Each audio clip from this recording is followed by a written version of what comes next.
Perkenalkan, nama saya Bayu Sakti Bagus Saputro. Di sini saya akan menjelaskan tindak pidana pencucian uang.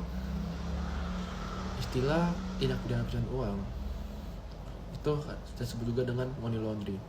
Menurut Black Law Dictionary bahwa pencucian uang adalah istilah untuk menggambarkan investasi dalam bidang-bidang ilegal melalui jalur yang sah, sehingga uang tersebut kita tidak mengetahui dari mana asal-usulnya uang tersebut.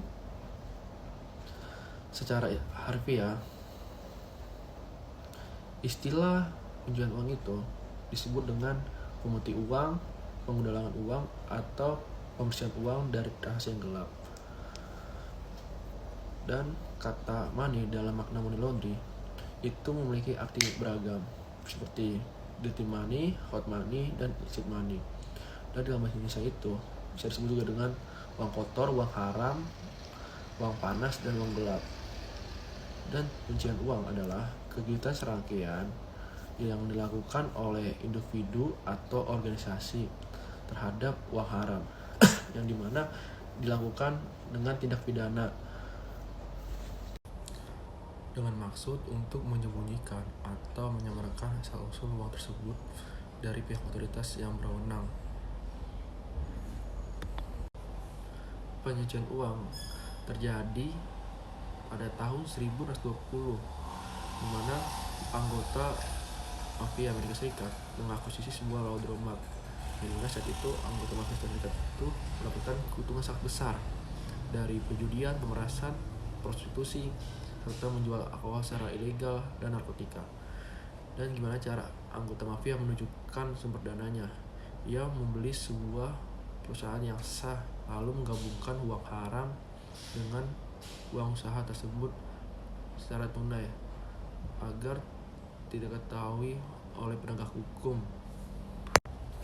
yang dimana cara pencucian uang ini sangat menguntungkan bagi para pelaku kejahatan. Dampak akibat timbulnya pencucian uang.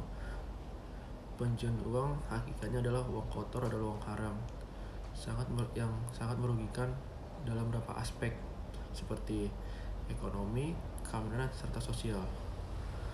Secara makro, pencucian uang secara langsung maupun tidak langsung sangat merugikan atau mengganggu sistem ekonomi, sosial, dan sistem suatu negara tersebut.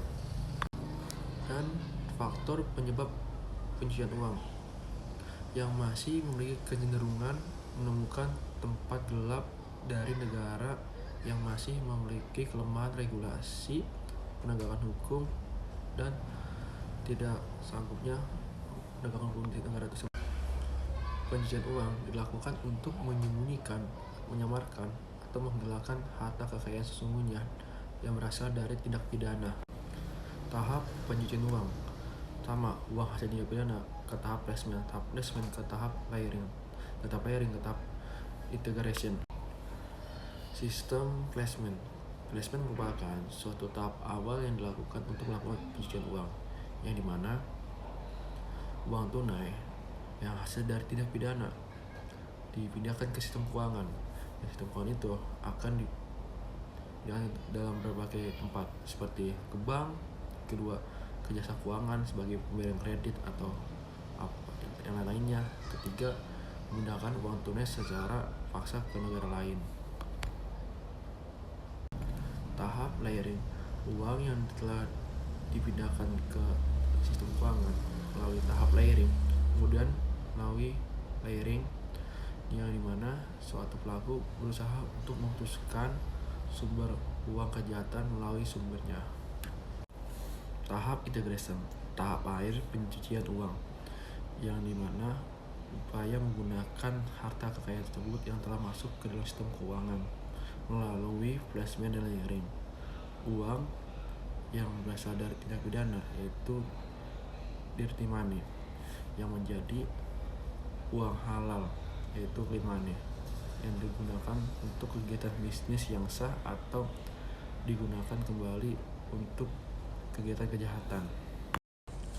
Tipologi pencucian uang. Tipologi pencucian uang menurut Egmont Training Group berdasarkan hasil pengumpulan kasus-kasus terpilih yang ditangani oleh anggotanya yang terdiri dari FIU, Financial Intelligence Unit di seluruh dunia. 1.